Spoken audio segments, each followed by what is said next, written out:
నమస్తే. ఇవాళ ఏప్రిల్ 2, 2026 సమయం వచ్చి 6:07 అవుతోంది. ఇప్పటివరకు ఉన్నటువంటి టాప్ న్యూస్ ఒకసారి చూద్దాం. అమెరికా అధ్యక్షుడు డొనాల్డ్ ట్రంప్ వైట్ హౌస్ నుంచి ఒక ప్రసంగం చేశారు తాజాగా. ఆపరేషన్ ఎపిక్ ఫ్యూరీ 34వ రోజుకు చేరిన తరుణంలో ఇరాన్ అణు మరియు సైనిక వ్యవస్థల్ని 90% వరకు ధ్వంసం చేశామని ఆయన ఈ సందర్భంగా ప్రకటించారు. అయితే మరో 2 నుంచి 3 వారాల్లో యుద్ధాన్ని ముగించేలోపు ఇరాన్పై అత్యంత కఠినమైన దాడులు చేస్తామని హెచ్చరించారు.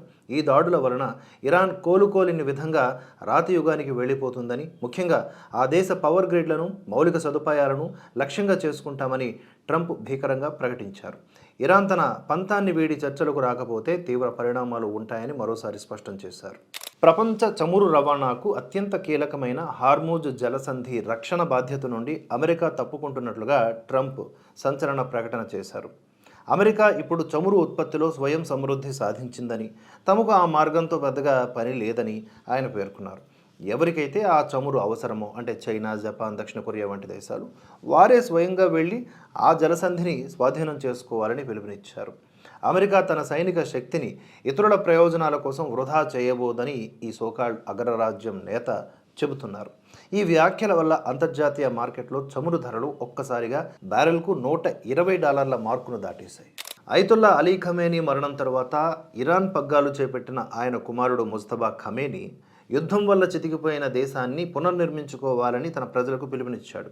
దీనిని ఆశల మొక్కలు నాటే ఉద్యమంగా ఆయన అభివర్ణించాడు.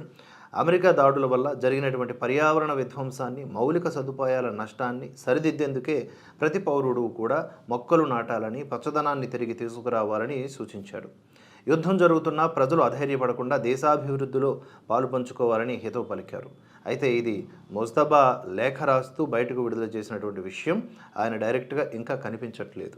ఇరాన్ యుద్ధానికి వెళ్తున్న అమెరికా సైనికులు ఒక రకమైన డిప్రెషన్కి లోనవుతున్నారంట, భయానికి లోనవుతున్నారంట. ఈ షాకింగ్ విషయాన్ని శాన్ డియాగోకు చెందినటువంటి ఒక స్ట్రిప్పర్ బయటపెట్టారు.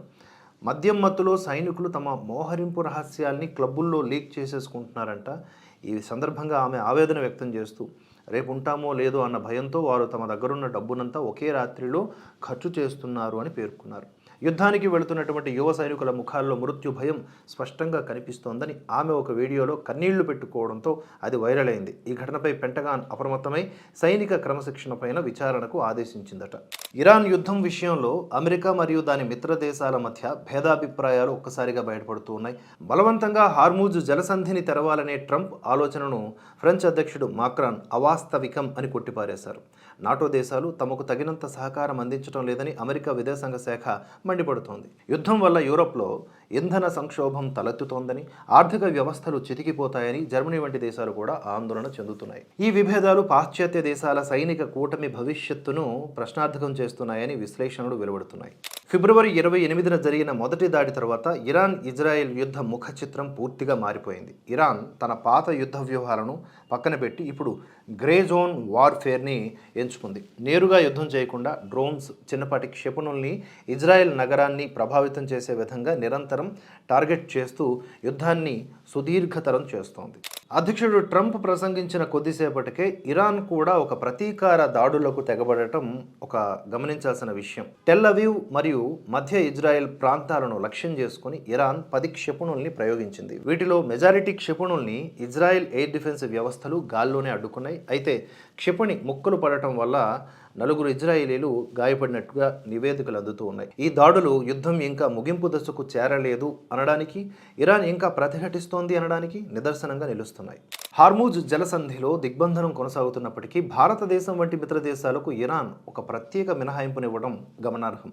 భారతీయ చమురు ట్యాంకర్లు, అలాగే కార్గో నౌకలకు ఎటువంటి అంతరాయం కలగకుండా సురక్షిత మార్గాన్ని కల్పిస్తామని ఇరాన్ విదేశాంగ శాఖ తాజాగా ప్రకటించింది. భారత విదేశాంగ మంత్రి ఎస్ జయశంకర్ జరిపిన చర్చల ఫలితంగానే ఈ హామీ లభించినట్లుగా తెలుస్తోంది. దీనివల్ల భారతదేశానికి చమురు సరఫరాలో ఎటువంటి కొరత ఉండదని నిపుణులు భావిస్తున్నారు. అంతర్జాతీయ మార్కెట్లో చమురు ధరలు పెరుగుతున్నా భారత్లో ఈ మినహాయింపు ఉండటం వలన ఒక పెద్ద ఊరట కలిగించే విషయంగా భావించవచ్చు. బ్రిటిష్ కాలం నాటి పాత చట్టాలకు స్వస్తి పలుకుతూ లోక్సభ జన్ విశ్వాస్ సవరణ బిల్లు 2026కు ఆమోదం తెలిపింది. ఈ బిల్లు ద్వారా 23 మంత్రిత్వ శాఖల పరిధిలోని 79 చట్టాల్లో గల 784 నిబంధనల్ని సవరించారు. దీని ముఖ్య ఉద్దేశం ఏమిటంటే చిన్నపాటి సాంకేతిక పొరపాట్లకు ఇకపై జైలు శిక్షలు పడవు. వాటిని కేవలం సివిల్ జరిమానాగా మార్చారు. వ్యాపారులకు మరియు సామాన్యులకు ఈజ్ ఆఫ్ డూయింగ్ బిజినెస్ పెంచడమే లక్ష్యంగా ఈ నిర్ణయం తీసుకున్నారు. ప్రజల మీద నమ్మకం ఉంచే ప్రభుత్వం ఇది అని వాణిజ్య మంత్రి పీయూష్ గోయల్ సభలో పేర్కొన్నారు. రక్షణ మంత్రి రాజ్నాథ్ సింగ్ పాకిస్తాన్కు వెన్నులో వణుకు పుట్టించే రీతిలో హెచ్చరికలు జారీ చేశారు. ఇరాన్ యుద్ధాన్ని అదనుగా చూసుకొని సరిహద్దుల్లో ఉగ్రవాదాన్ని ప్రోత్సహించాలని చూస్తే పాకిస్తాన్కు భారీ నష్టం తప్పదని మండిపడ్డారు.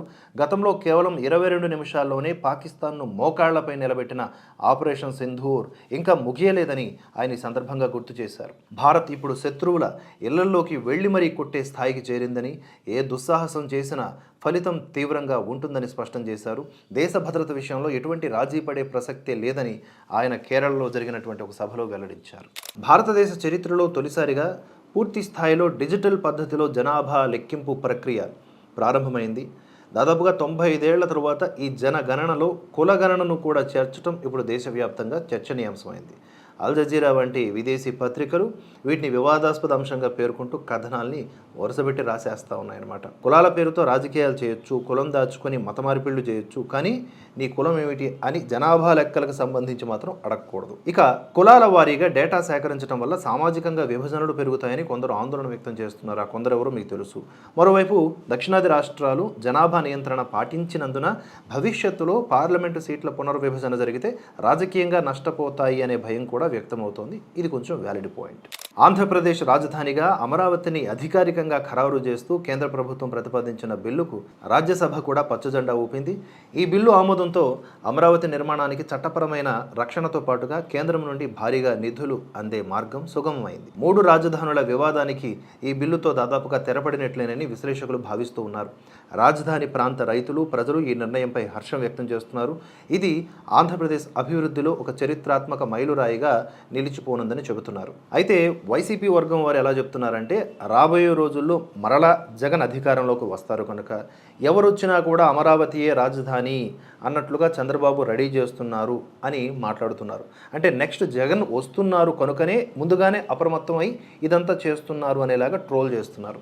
కానీ నిజానికి ఇక్కడ మర్చిపోతున్న పాయింట్ ఏంటంటే ఈ విధంగా ఒక స్టేట్కి క్యాపిటల్ విషయంలో కన్ఫ్యూజన్ ఉంటే పెట్టుబడులు రావు, ప్రైవేటు పెట్టుబడులు. ఇప్పుడు ఒక క్లారిటీ వచ్చింది కనుక అక్కడికి కంపెనీలు వస్తాయి, పెట్టుబడులు వస్తాయి, ఉద్యోగాలు వస్తాయి, అన్నీ వస్తాయి. ఆమ్ ఆద్మీ పార్టీ కీలక నేత రాఘవ్ చద్దాను రాజ్యసభ డిప్యూటీ లీడర్ పదవి నుంచి తొలగించింది ఆ పార్టీ.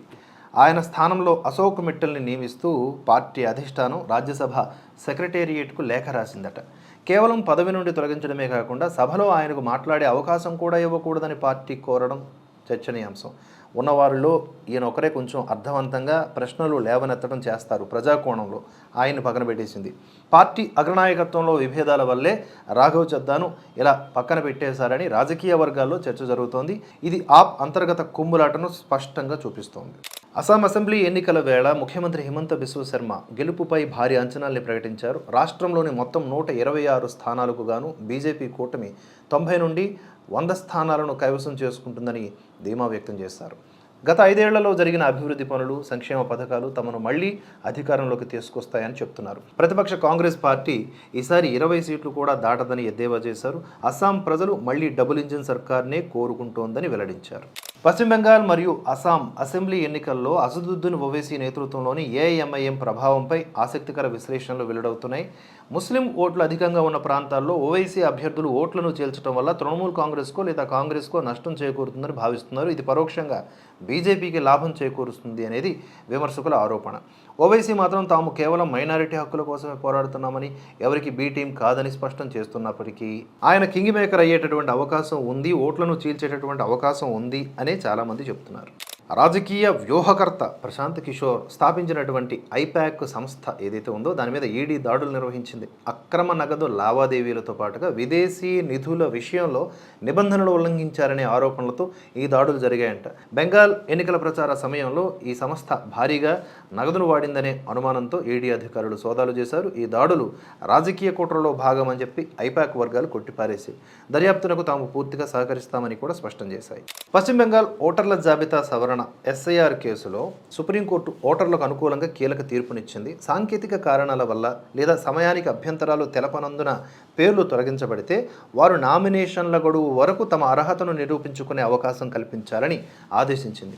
పౌరుడి ఓటు హక్కు అనేది అత్యంత పవిత్రమైనదని, అది ఏ కారణం చేత కూడా శాశ్వతంగా తుడిచిపెట్టుకుపోకూడదని ధర్మాసనం పేర్కొంది. ఈ తీర్పు వల్ల లక్షలాది మంది ఓటర్లకు మళ్లీ తమ ఓటును పునరుద్ధరించుకునే అవకాశం ఉంది. జెన్యూన్ ఓటర్లకు అప్పిలేట్ ట్రిబ్యునల్లు ఈ దరఖాస్తులను త్వరితగతిన పరిష్కరించాలని కూడా కోర్టు ఆదేశించింది. మాల్దా జిల్లాలో ఓటర్ల జాబితా సవరణ విధుల్లో ఉన్నటువంటి 7 న్యాయాధికారుల్ని నిరసనకారులు బందీలుగా ఉంచినటువంటి ఘటన మనం చూసాం. దీనిపైన సుప్రీంకోర్టు తీవ్ర ఆగ్రహాన్ని వ్యక్తం చేసింది. రాష్ట్రంలో అసలు ప్రభుత్వం ఉందా సచ్చిందా అని చెప్పి చీఫ్ జస్టిస్ నిప్పులు చెరిగారు. రాజ్యాంగ యంత్రాంగం వైఫల్యం చెందిందని వ్యాఖ్యానిస్తూ అధికారుల రక్షణ విషయంలో రాష్ట్ర ప్రభుత్వం బాధ్యత వహించాలని ఆదేశించారు. పరిస్థితి అదుపులోకి రాకపోతే ఎన్నికల ప్రక్రియను నిర్వహించడానికి పూర్తి స్థాయిలో కేంద్ర బలగాలని మోహరిస్తామని హెచ్చరించారు. ప్రజాస్వామ్య వ్యవస్థలో అధికారులపై దాడులు చేయడం క్షమించరాని నేరమని కోర్టు స్పష్టం చేసింది. అయితే ఇవేవి మాకు తెలియదు, నాకు తెలియకుండా ఇదంతా జరిగింది అని చెప్పి మమతా బెనర్జీ గారు వాక్రూడ్చారు. నేటి నుండి అమల్లోకి వచ్చిన కొత్త ఆదాయపు పన్ను చట్టం వల్ల వేతన జీవుల టేక్ హోమ్ శాలరీ గణనీయంగా పెరగనుంది. ముఖ్యంగా హైదరాబాద్, బెంగళూరు, పూణే వంటి నగరాల్లో హెచ్ఆర్ఏ అంటే ఇంటి అద్దె భత్యం మినహాయింపును 40% నుంచి 50%కి పెంచడం పెద్ద ఊరట. దీనివల్ల మధ్యతరగతి ఉద్యోగులకు నెలకు వేలల్లో ఆదా కానుంది. అలవెన్సుల పెంపుతో పాటుగా ఐటీ నిబంధనలన్నీ సరళతరం చేయడంతో పన్ను భారం తగ్గనుంది. ఉద్యోగుల శాలరీ స్లిప్లలో ఈ మార్పులు స్పష్టంగా కనిపించనున్నాయి. పన్ను చెల్లింపుదారులకు మెరుగైన ప్రయోజనాలు అందించడమే ఈ చట్టం ఉద్దేశం. పశ్చిమ బెంగాల్లో ఓటర్ల జాబితా సవరణ ప్రక్రియకు వ్యతిరేకంగా జరుగుతున్న ఆందోళనలు హింసాత్మకంగా మారాయి. ఈ ఆందోళనలు చేస్తున్న వాళ్ళు, రాళ్లు రువ్వుతున్న వారు ఎవరో మనందరికీ తెలిసిందే. మాల్దా జిల్లాలో నిరసనకారులు నేషనల్ హైవే 34ను గంటల తరబడి దిగ్బంధించారు. రోడ్లపై టైర్లను తగలబెట్టి వాహనాల రాకపోకల్ని పూర్తిగా అడ్డుకున్నారు. దీనివల్ల వందలాది కిలోమీటర్ల మేర ట్రాఫిక్ స్తంభించి ప్రయాణికులు తీవ్ర ఇబ్బందులు పడ్డారు. పరిస్థితిని అదుపులోకి తేవడానికి పోలీసులు ప్రయత్నించినా కూడా అక్కడ ఆందోళనకారులు ఈ హింసావాదులు ఎవరైతే ఉన్నారో వాళ్ళు వెనక్కి తగ్గట్లేదు. అందుకనే సుప్రీంకోర్టు చెప్పినట్లుగా అక్కడ కేంద్ర బలగాల్ని మోహరింపచేసి ఆ ఎన్నికల ఈ ఉద్రిక్త వాతావరణాన్ని తగ్గించి సజావుగా ఓటర్లందరూ కూడా ఓట్లు వేసుకునే దిశగా ఏర్పాట్లు చేయాలని చాలామంది కోరుకుంటున్నారు. కొత్త ఆదాయపు పన్ను చట్టంలో కేవలం పన్ను రాయితీలకే పరిమితం కాకుండా విదేశీ పెట్టుబడులు, డిజిటల్ లావాదేవీలకు సంబంధించిన నిబంధనల్ని కూడా కఠినతరం చేశారు. పన్ను ఎగవేతదారులను పట్టుకోవడానికి ఆర్టిఫిషియల్ ఇంటెలిజెన్స్ టెక్నాలజీని వాడుతున్నట్లుగా ప్రభుత్వం తెలిపింది. ప్రతి చిన్న లావాదేవీ ఇప్పుడు ఐటీ శాఖ నిఘాలో ఉండబోతోంది. పారదర్శకత పెంచడం కోసం ప్రభుత్వం ఈ కొత్త ఐటీ రిటర్న్స్ ఫారమ్స్ని సరళతరం చేసింది. సామాన్య పన్ను చెల్లింపుదారులకు ఇబ్బంది కలగకుండా పెద్ద ఎత్తున మార్పులు చేశారు. ఇది భారత ఆర్థిక వ్యవస్థలో పారదర్శకతను పెంచే దిశగా వేసిన అడుగు. భారత నౌకాదళం తన అమ్ముల పొదిలో మరో శక్తివంతమైన యుద్ధ నౌకను చేర్చుకోబోతోంది. స్వదేశీ పరిజ్ఞానంతో తయారైన ఐఎన్ఎస్ తారాగిరి స్టెల్త్ ఫ్రిగేట్ రేపు విశాఖపట్నంలో కమిషన్ కానుంది. ఇది రాడార్లకు చిక్కకుండా శత్రువులను సముద్ర గర్భంలో వేటాడగలదు. బ్రహ్మోస్ సూపర్సోనిక్ క్షిపణులతో సన్నద్ధమైన ఈ నౌక హిందూ మహాసముద్రంలో చైనా మరియు పాకిస్తాన్ కదలికలపై నిఘా ఉంచడానికి కీలక పాత్ర పోషించనుందట. మేక్ ఇన్ ఇండియాలో భాగంగా రూపొందించిన ఈ నౌక రక్షణ రంగంలో భారత్ స్వయం సమృద్ధికి నిదర్శనం. ఇది భారత నౌకాదళానికి సముద్రంలో ఎదురులేని శక్తినిస్తుంది. ఇరాన్ యుద్ధం వలన పెరిగిన ముడి సరుకుల ధరల నుండి దేశీయ పరిశ్రమలను రక్షించేందుకు కేంద్రం ఒక సంచలన నిర్ణయం తీసుకుంది. 40 రకాల కీలకమైన పెట్రోకెమికల్ ఉత్పత్తులపై దిగుమతి సుంకాన్ని పూర్తిగా రద్దు చేసింది. దీనివల్ల ఎరువులు, ప్లాస్టిక్, మందుల తయారీ వ్యయం తగ్గి సామాన్యులకు ధరలు అందుబాటులోకి వస్తాయి. ప్రభుత్వంపై భారీ ఆర్థిక భారం పడినప్పటికీ పారిశ్రామిక స్థిరత్వం కోసం ఈ నిర్ణయం తీసుకున్నారు. యుద్ధం వల్ల కలిగే ఆర్థిక నష్టాలను తగ్గించడానికి ఇది ఒక ముందస్తు చర్య. ఇది దేశీయ తయారీ రంగంలో కూడా ఒక కొత్త ఉత్సాహాన్ని నింపేటటువంటి చర్య. ఎవరెస్ట్ పర్వతం ఎక్కే పర్యాటకులకు షెర్పాలు విషప్రయోగం చేస్తున్నారు అనేటటువంటి ఒక భయంకరమైన స్కామ్ వెలుగులోకి వచ్చింది. ఇన్సూరెన్స్ క్లెయిమ్ డబ్బులు కొట్టేయడం కోసం పర్యాటకులకు తెలియకుండా ఆహారంలో విషం కలిపి వారిని అనారోగ్యానికి గురి చేస్తున్నారు అనే ఆరోపణలు వస్తున్నాయి. ఇలా చేసి హెలికాప్టర్ల రెస్క్యూ ద్వారా పర్యాటకులను క్రిందకు తీసుకొచ్చి భారీగా నగదు వసూలు చేస్తున్నారు. ప్రాణభయంతో ఎంత అనుకున్నా కూడా ఇస్తారు అక్కడ పర్యాటకులు కూడా. అక్కడ మార్గమధ్యంలో ఆహార పదార్థాల్లో విపరీతంగా బేకింగ్ సోడా కలుపుతున్నారంట. దీనివలన పర్యాటకులు అస్వస్థతకు గురవుతున్నారు. అక్కడ పాలుపోలేని స్థితిలో ఆ హెలికాప్టర్ అంబులెన్స్ని వాడుతున్నారు.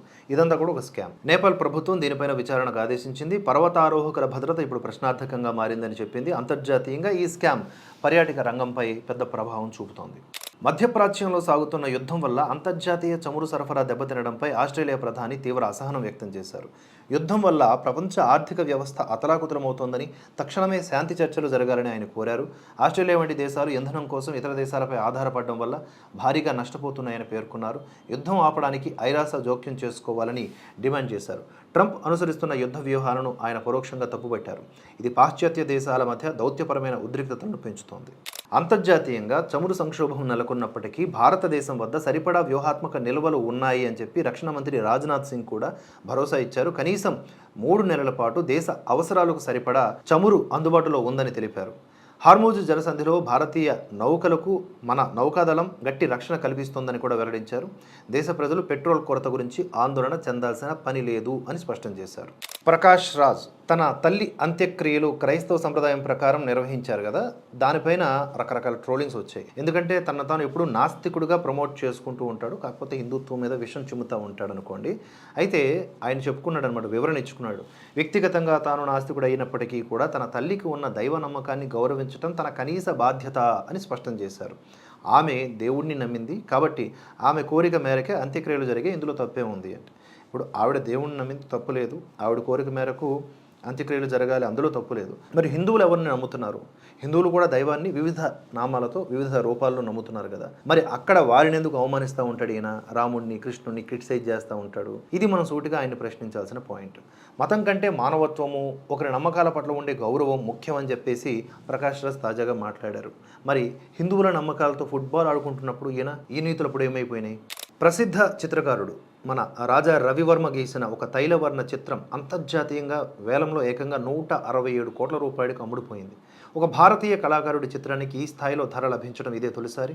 భారతీయ కళల యొక్క గొప్పతనాన్ని ఈ రికార్డు ప్రపంచానికి చాటి చెప్పింది. ఇవి ఇప్పటివరకు ఉన్న టాప్ న్యూస్ అప్డేట్స్, వార్తలు, విశ్లేషణలు, ఇతరతర ముఖ్యమైనటువంటి సమాచారం మన భరతవర్ష మాధ్యమాల ద్వారా కొనసాగుతూనే ఉంటాయి. దయచేసి ఛానల్ని సబ్స్క్రైబ్ చేసుకొని ఫాలో అవ్వండి. ఈ వీడియో కనుక నచ్చితే లైక్ చేసి 10 మందికి షేర్ చేయండి. జై హింద్, జై భారత్.